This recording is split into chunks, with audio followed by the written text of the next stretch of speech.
Alhamdulillah, Alhamdulillahi wahdah, wassalatu wassalamu ala man la nabiyya ba'dah, amma ba'd.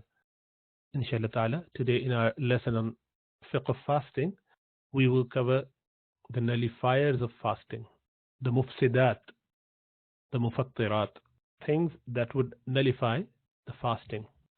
And this would be based on the article written by Hazrat Maulana Mufti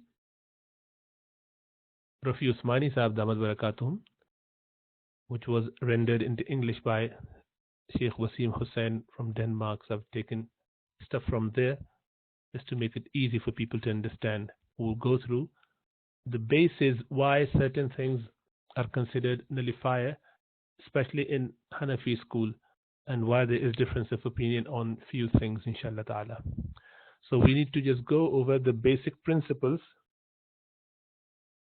Generally, there are only two things that would break the fast.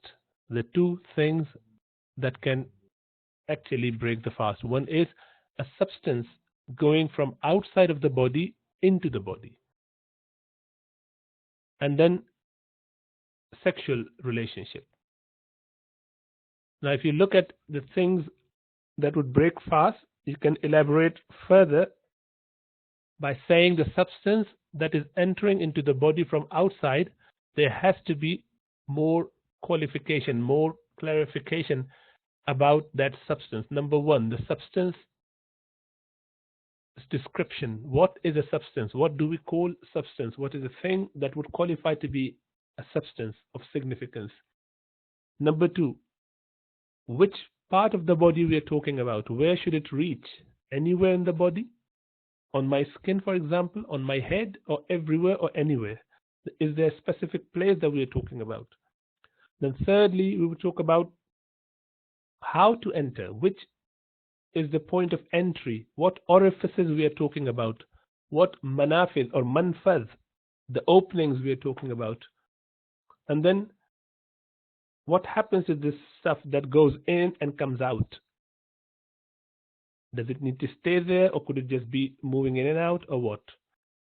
And what if someone has an excuse for having that stuff going inside the body? So those are the 5 headings that we will cover. And with that, we would just come to the conclusion and go through the bits. And I'm quite hopeful that you would be able to decipher on your own whether it should nullify the fast or not. Then sexually, if one get aroused and have orgasm, which is the peak of sexual gratification, that is one thing that would nullify your fast. And then intimacy between spouses, we cover that as well, inshallah ta'ala. And finally, we would have 1 or 2 extra points just to finish it off. So what does it mean, a substance and its presence? What do we mean by that? It means anything that has a discernible body, that has a body which could be felt, seen, something which is visible, something which we can see. It doesn't matter whether the thing is big or small. It could be a big lump of meat, or it could be a very small thing like smoke particle. It may or may not have a nutritional value. It doesn't matter whether this is edible or not edible. And it doesn't matter whether this is a medicine or not.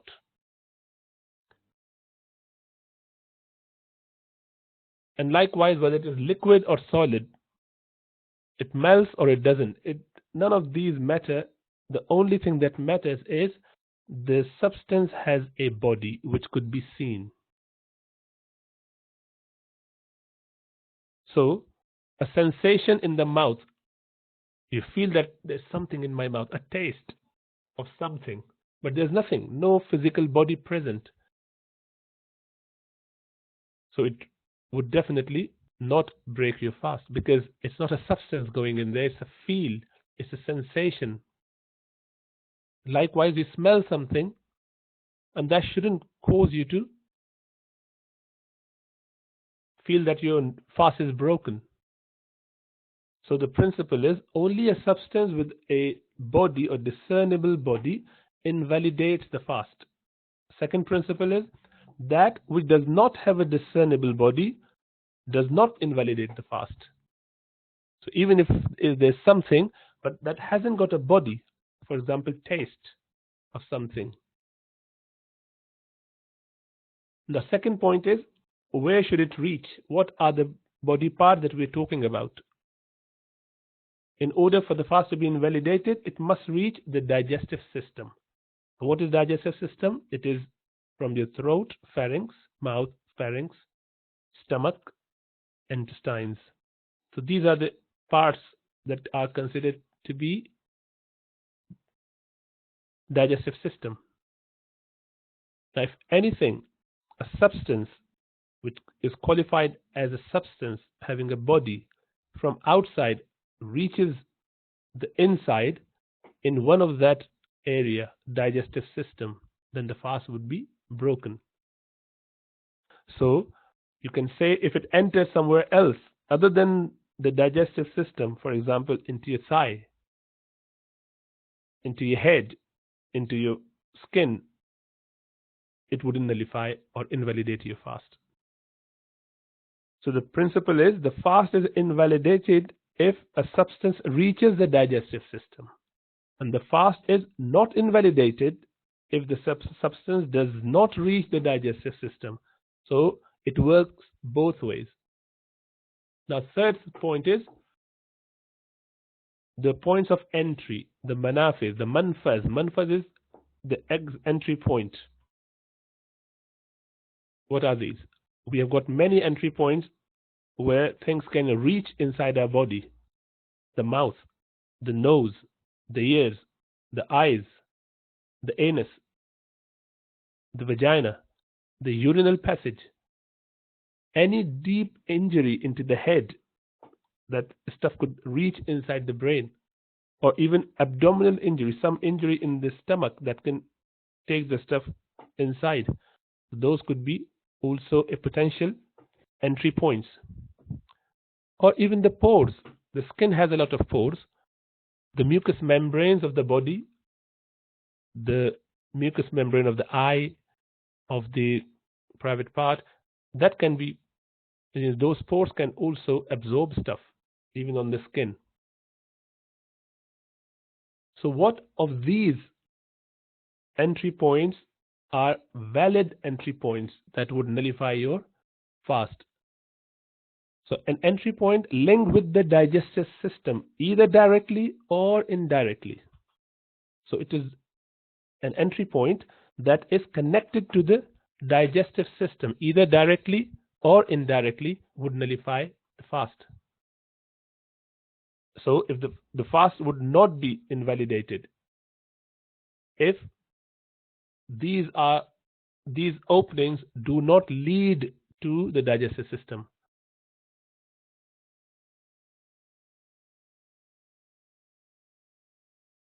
So what would not invalidate your fast is the entry point that is not linked to the digestive system, either directly or indirectly. If it's not connected to stomach, to intestine, to throat, then it would not nullify your fast, even if the substance got entry into the body.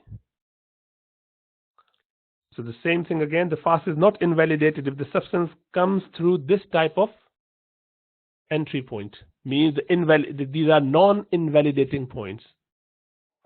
So let's look at that. Mouth. What do we think about mouth? Is it connected to the digestive system? Yes, it is connected to the throat, directly connected to the throat. So anything that goes from the mouth would nullify fast. Nose. Is it connected to the digestive system? Yes, it is connected to throat, which is part of digestive system. So there is connection there, so it would nullify fast. What about ears? Now, in olden days, scholars of the past used to think, due to the advancement or lack of that in the medical world or medicine world, the doctors of the time, biologists of the time would tell them that there is a connection between ears and the stomach and the throat. So via throat. So there is a connection. So based on that, the fatwa was that it should nullify your fast if you put something in your ears. Eardrops would nullify your fast. But now we know that there is no direct connection. The stuff that you put in the ears cannot reach throat unless there is a breakage in this middle ear, in the ear. There is some problem there.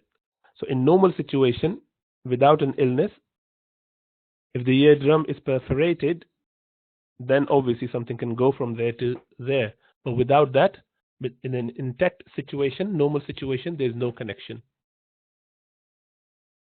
Eyes. So there's no connection between eye and the digestive system at all.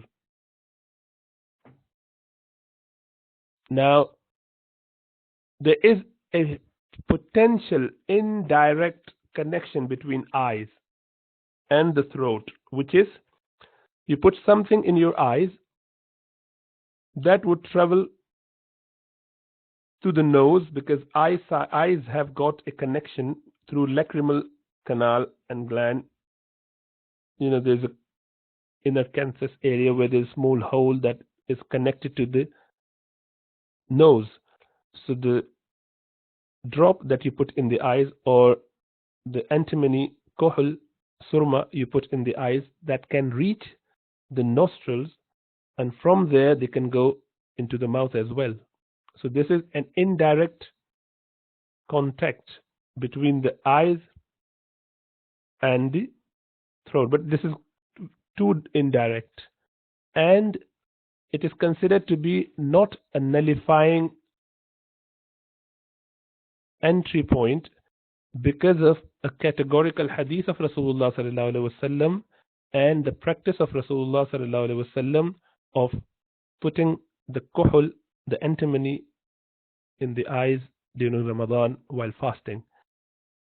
So based on that, it would definitely not nullify the fast according to all the schools. However, there is not a very direct contact anyway. There's maybe an indirect contact, which is too much stretching really. So you may argue that there's no direct contact between, or even indirect contact between eye and the digestive system. So anus obviously has got a direct connection with the intestine. Vagina, so in olden days there was a fatwa that it would nullify the fast, but we know as a doctor in the medical sciences that we have no connection between the two. There's no connection between the female private part and the stomach or intestine. So there's no digestive connection at all.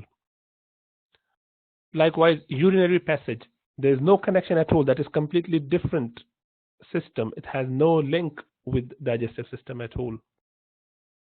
Deep head injury, there's no connection with the head and the stomach. So head has not had any connection with the stomach or digestive system. In olden days, it was perceived, or medical science at that time felt that there is a connection between the stomach and the brain somehow, which is difficult to understand now. But anyway, they felt, and based on that, the fatwa was that it would nullify your fast. But now we know that there is no connection unless the base of the skull is fractured. So then there would be an indirect contact, because they felt this brain is coming down at the back, and there may be from inside a link of the spines and the spinal cord with the stomach. But that is not right.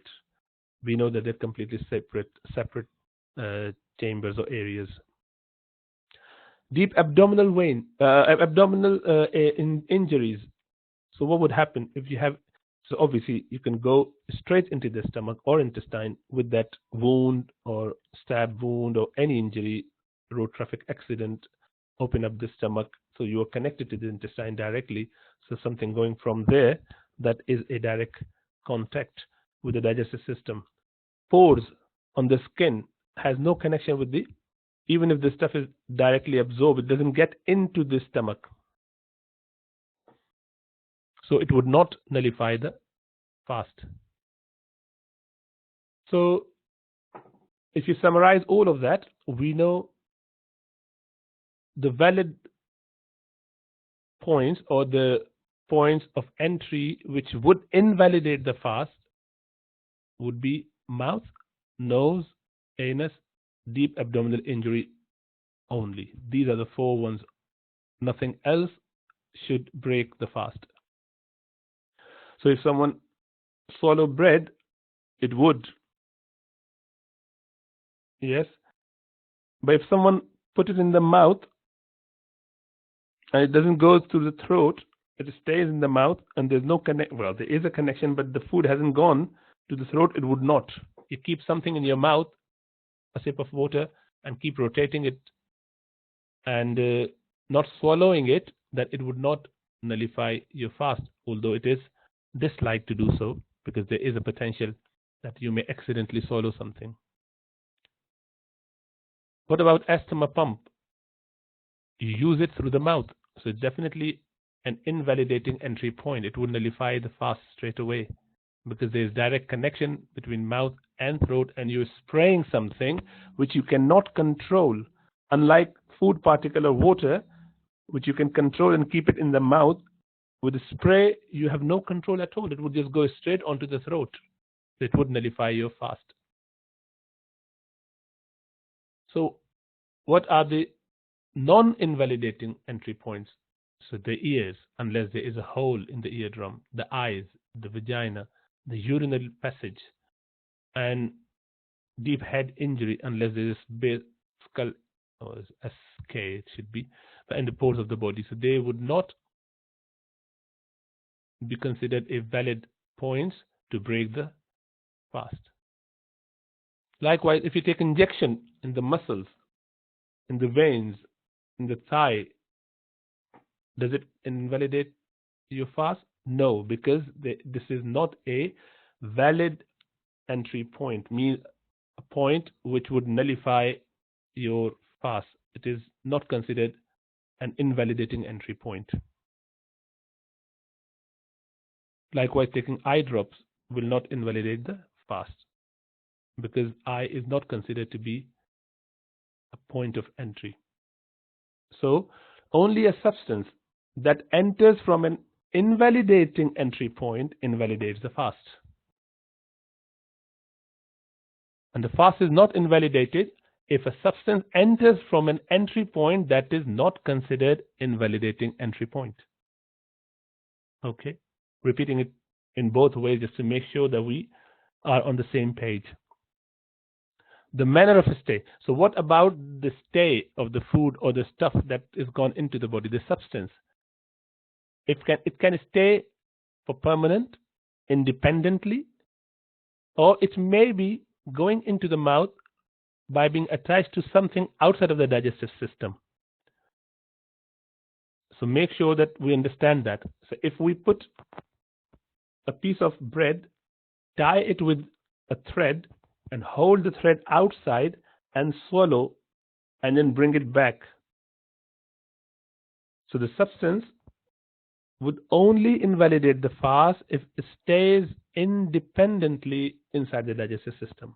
If it doesn't stay there on its own, and you can take it out, then it would not nullify your fast. So if someone took a raisin and tied it with a thread, and then inserted the raisin into the body without letting go of the thread, then that would not be an independent stay in the digestive system, and it would not invalidate the fast. So the principle is only an independent stay in the digestive system will invalidate the fast. Anything that does not have an independent stay in the digestive system will not invalidate the fast. Then the fifth thing was that there should be no excuse. So for example, the excuses could be forgetfulness. Some stuff already between the teeth, stuck between the teeth. Something is stuck between the teeth. Could be small, could be big. Very small substance enters the mouth. It's very, very small. And then something which is completely unavoidable. So those are the excuses. We need to look into that. We cover one by one. So If one forgot about him being in a state of fasting, and then he does something that would invalidate the fast, his fast is not invalidated. It is considered done. So, accidentally and forgetfully, these are two different things. Make sure that we understand the difference. If you do something accidentally, that's a different matter.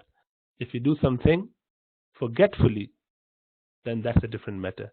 So here we are talking about only forgetfulness. You could not remember, you completely forgot about being in the state of fasting. So you were not aware that you were fasting in that moment. So you just had a glass of water. It would not nullify your fast. And it doesn't matter whether you benefited from that or not.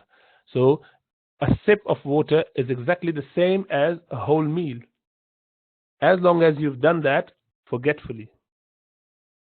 The general rule there is, if you see someone else doing it and they are weak, frail, elderly people, very sick and unwell, and really, or someone who's young but very tired, cannot cope, looking like that he's about to pass out, and he happens to have something, forgetting that he was fasting, don't tell him, don't remind him, just move away from there. So that thing that Allah subhanahu wa ta'ala is helping him, feeding him, giving him this opportunity by making him forget his fasting.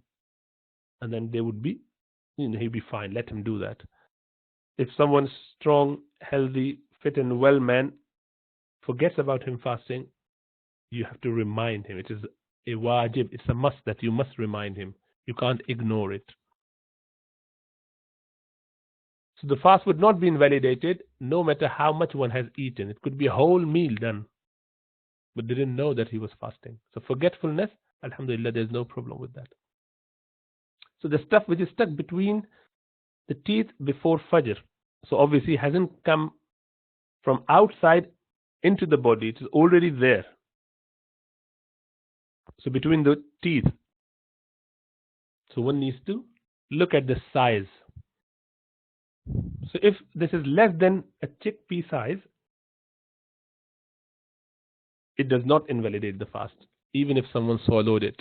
A small amount is stuck between the teeth and you have swallowed it, and it was very small, less than chickpea, then it doesn't nullify your fast.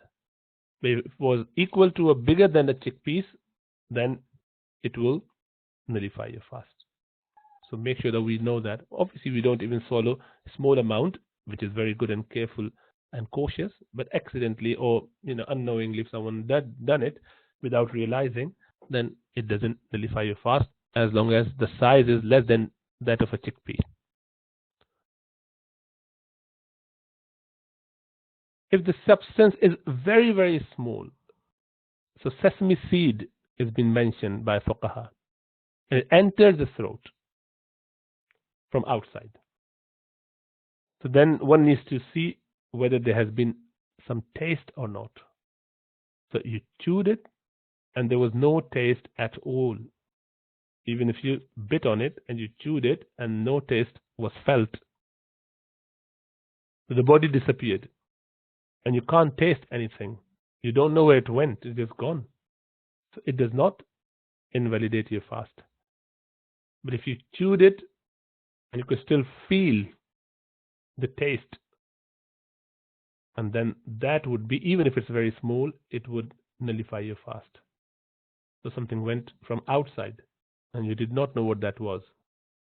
A small grain of sugar, for example, and you didn't realize, and you could feel the taste. You chewed it, you bit on it, and you could still feel the taste. Then that would nullify the fast. But this is talking about stuff coming from outside.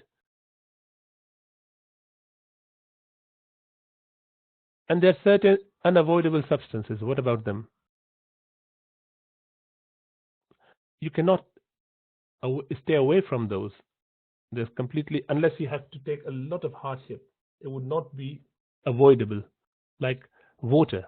So if you rinse your mouth, obviously there are certain small particles of water are on the mouth walls, tongue, on the inside of the cheek, on the roof of the mouth.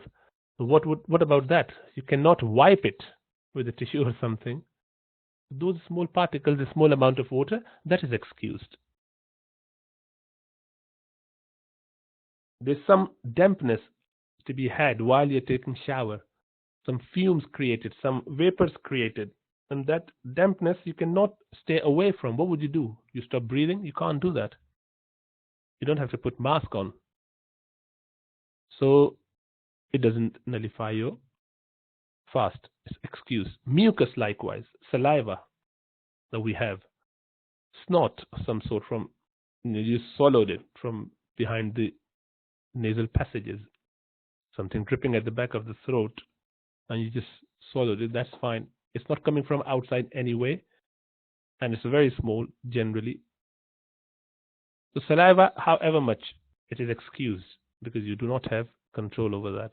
It is produced almost every minute to keep the mouth moist. And even some saliva which might have been stuck on the lips and they're sitting there, and then it will just move in and out a little bit. So that's difficult. You know, when you talk, when you speak, that is excused as well. If a bug or a fly just lands straight onto your throat while you're talking, then you can't afford to avoid it. It'll be too harsh. So Sharia gives you leeway for that. It doesn't nullify your fast. Likewise, dust. How would you control or save yourself from being in dust? Likewise, the smog or the smoke of the traffic. Flour from a flour mill. So you're just walking past and there's like big something, a shower of bit of flour in the flour mill. And likewise, if someone is working, that there may be some stuff from the construction work. So an unavoidable substance will invalidate the fast if you swallowed or inhaled it deliberately. You went out with that intention, swallowing it and inhaling it, which obviously we hope not, that no one would do. But if someone does it, it would nullify your fast. Otherwise, involuntarily happening on its own doesn't. So then, what are the things that are not considered excuses? Accidents. I mentioned it before. Accident is different than forgetfulness. Accident means that you have mistakenly swallowed something and you were aware of the fact that you were fasting. You did not forget your fast. So I gave you the example the other day. You're holding something in your mouth in a hot weather just to keep your mouth moist, but you accidentally, while you're doing that, swallowed it. So that would be an accident. You knew that you were fasting. You shouldn't have put something in your mouth. Or you're trying to use a toothpaste and someone knocked or banged on the door and you just accidentally turned around and a little bit of toothpaste went through and through into the stomach. That is not forgetfulness. This is an accident and this would nullify your fast. So accident is when you knew that you were fasting but you couldn't control it. It happened without your will or against your will. Likewise, if someone was unwell during the fasting and the medical personnel or the doctor, someone said that you need to break your fast, otherwise you'll be very unwell, you pass out, then you are allowed to do that. But that does not mean that since you were unwell, you had an excuse of breaking the fast, it shouldn't be broken. No, your fast will be broken. All it means that you would not be sinful for that. You would not be penalized by having to fast 60 in a row. Rather, you would have more mercy, inshallah ta'ala, but you would still have to make up a fast later on. This fast is gone. So you cannot expect to be given a leeway for breaking your fast because you're feeling unwell by considering that, oh, my fast is not gone. It should still be there because I'm only having my asthma pump for the fact that I needed it.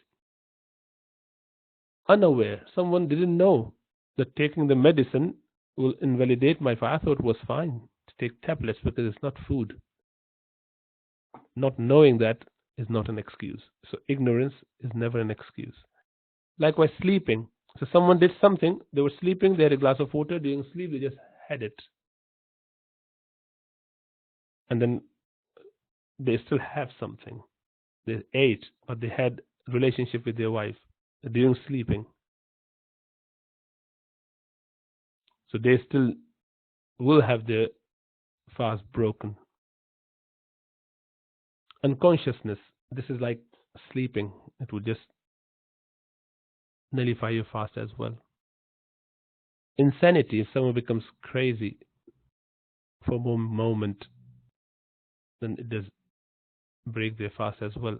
And if someone, even if they're forced to eat, and they ended up having to eat something on a gun, then yes, it would still be considered a nullifier. Although they would not be sinful for all those excuses, but the fast is gone. So the summary is the fast is only invalidated if a substance enters from an entry point that is connected with the digestive system, given the substance an independent stay therein, without the presence of an excuse that could prevent the fast from being invalidated. That encompasses all five conditions or four conditions plus the excuses. So if one has all of those conditions fulfilled, then the substance would invalidate their fast. So again, these are the conditions. So what we just already mentioned, all 5 months must be there. Okay, I'll leave it to read for a second. It's not new. Oh, exactly the same what we just covered.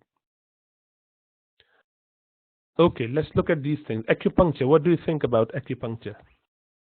It's not a nullifier. Why? Because there's nothing entering from an invalidating entry point.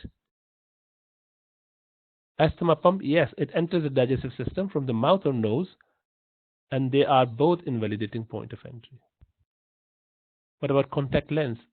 No, because neither the solution nor the contact lenses invalidate the fast, since they are not used as an invalidating entry point. They're on the eyes. Creams and lotion, clearly no. They are only applied onto the skin, which is not an invalidating entry point. Deodorant, clearly no. Applying deodorant does not invalidate the fast unless one inhales the visible fumes. Eardrops, it does not nullify your fast because it is not entering from the invalidating entry point. Endoscopy, the camera goes from the mouth into the stomach. It does nullify your fast because they use some liquid, some moisturizer, some lubricant, and they spray the throat as well to numb it. So endoscopy could be from the mouth to look at the stomach, and they could be from the back passage to look at the intestine. They would nullify your fast. Likewise, extracting blood means taking sample, blood test. You shouldn't break your fast because you are taking something out rather than anything entering inside the body, and taking blood is generally done from the veins, which are not valid entry point on the skin anyway. Eye drops, not at all. Injections, no. Even if it means that you're getting food or whatever from there, it doesn't nullify your fast because it is not a valid entry point. Number one, valid entry point means valid invalidating entry point. So invalidating entry point, number one. Second, it is not going into the stomach unless you just put something into the stomach, which would be like a wound on the stomach. So you remember we said deep wound. So if you have a big needle that goes through and through from the stomach into the stomach, from the skin, sorry, into the stomach or in intestine, that would nullify your fast. IV drips. No, because they're not entering into the stomach, number one, and they are not from the invalidating entry points. Incense, it does not nullify your fast because you are just lighting it. Now, if they have visible fumes, which they do, like agarbatti and things, oud, then if you inhale them, you do it and then inhale it, that would nullify the fast. Lip balm, chapsticks, lipsticks, even if they have taste, it does not nullify your fast unless you lick and swallow the stuff. Makeup, likewise, I mentioned mouthwash. It depends. If you've taken enough care, then it's fine. If it's swallowed down, then it would invalidate the fast. Nose spray, likewise, it is connected to the digestive system. Patches, no connection at all, so shouldn't. Pills and tablets, obviously they're entering the digestive system.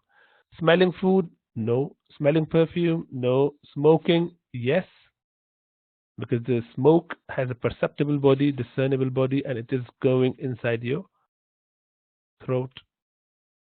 Suppository or enemas, yes, because it's entering the digestive system. Toothpaste, it depends. If you are cautious and you did not swallow anything, then it's okay. If you did, then it would nullify the fast. Examination, private part examination doesn't invalidate because there's no connection to the stomach. Now, so that was the first thing. Eating or something entering into the body, a substance entering into the body nullifies the fast. Second group is sexual gratification. Now, there are two possibilities. Either you get completely satisfied with the ejaculation or with the orgasm, the peak, the ultimate height of the sexual gratification, and that can happen in two ways, with intercourse and without intercourse. If it is done with intercourse, it nullifies regardless.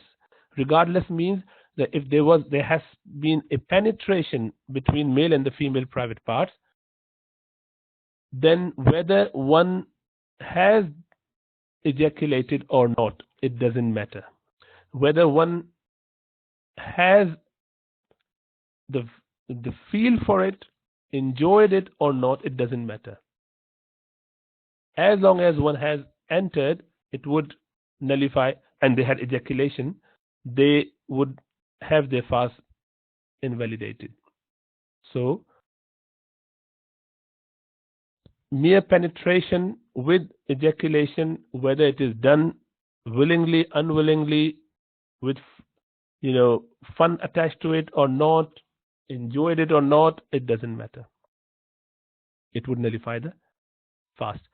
Now, if there was no intercourse, it was just an ejaculation with foreplay, with physical stimulation, then if there was a physical stimulation, then it would nullify the fast. If there was no physical stimulation, it happens on its own just by looking at things, lustful gaze, you have lustful thoughts, and someone ejaculated, that would not nullify the fast. Likewise, if someone had a wet dream, for example, it would not nullify the fast. So the second group is intimacy. So there's no ejaculation happen at all. One hasn't got the release of his stuff. Then intimacy is the other possibility. So thinking about something, looking, talking, touching, and getting completely aroused with erection in men and other things in women, none of that would cause the invalidation of your or nullifying of your fast. So they're all okay. Everything would be fine. However, kissing has little difference there. If it was a passionate kissing with exchange of saliva, obviously it would nullify the fast. It is the saliva exchange which would nullify, not the passionate kissing itself. If there was no saliva exchange, it doesn't nullify, even if there was a desire and if it was done on the lips. Elsewhere in the body, it doesn't nullify. Obviously, someone needs to be clear that certain things are not appropriate for Muslims to do, and even if they are not considered haram by some, there are certain demeanor, a certain way of dealing with your spouse. One shouldn't go crazy and follow the modern way of people living in fantasy, but we should have a proper decorum and respect and following the way of Rasulullah sallallahu alaihi wasallam, the guidelines given clearly, and one should try and avoid anything which is considered even disliked, inshallah ta'ala. So, a couple more issues. Vomiting. What about vomiting? Intentional or unintentional? If the vomiting is intentionally done, then we have to look at whether it was mouthful or less than mouthful. If it is mouthful, then it would nullify. If it's less than mouthful, it doesn't. Unintentional vomiting does not nullify fast. Now, you could argue why vomiting nullifies the fast. For one, there's a hadith of that, and the practical issue with that is when you vomit, some stuff goes back in. It is very, very difficult to hold it. There's definite certain things that would go back inside. So if it is done unintentionally, then you're excused. But if you have done intentionally, and this is big lump, big stuff, big amount of vomitus, then you would have definitely taken something back in, and that would nullify your fast. Now, what is the definition of mouthful? Is that something, when you vomited, you could not hold in your mouth. You had to open your mouth to release it. It was too much to be able to kept with your closed mouth inside. So obviously there will be some stuff would go back. So since you did intentionally by putting the finger down the throat, then it would nullify. If it is less than that, then since it's very small, it wouldn't go back in, so it wouldn't nullify, although it's not a good thing to do. So if it would only break fast if it returns back and swallowed back, or if it is done intentionally with mouthful, and the reason is the same. If it was involuntary vomiting, it wouldn't. But make sure that you know that if someone has their fast broken due to voluntary or intentional vomiting, a mouthful amount, they would only have to make up qada. They do not need to do the kafara of 60 fast. Okay. And finally, cupping, hijama, bloodletting, wet cupping. It does not break fast according to Hanafi school. There are other schools which consider it to be a nullifier of the fast. And there are hadith of Rasulullah sallallahu alaihi wasallam. On one, he actually said, "Aftar al-hajim wal-mahjum," and this is the basis for other imams. Imam Shafi, for example, would consider it to be, and Imam Ahmad perhaps as well, that it would nullify the fast because of the hadith. But there is another hadith of Rasulullah sallallahu alaihi wasallam who himself had the hijama done while he was fasting, and that was a later hadith, so it must have either abrogated the first one. And other meaning of aftar al-hajim wal-mahjum is that they are about to, because the person who used to do cupping in the time of Rasulullah sallallahu alaihi wasallam would be sucking the blood with his mouth. So if he's fasting and he's sucking that, it's very likely that he may, with the pressure, get a little bit of blood going through his throat. If that happens, then he has actually nullified his fast. And the person who is getting himself cupped through bloodletting, through the lancets, through the cuts, he may feel faint, he may feel unwell, and that may lead him to break his fast. So in a way, it is Rasulullah sallallahu alaihi wasallam saying that if you did it, it would actually be quite difficult to carry on. So don't do that. So that is why it is disliked for someone to do it if they think that it would weaken them. And that's it, inshallah ta'ala. I hope there's been some key principles you've picked up from this talk, and inshallah ta'ala, based on that, you could see why scholars say especially in Hanafi school, because this is based on Hanafi fuqaha.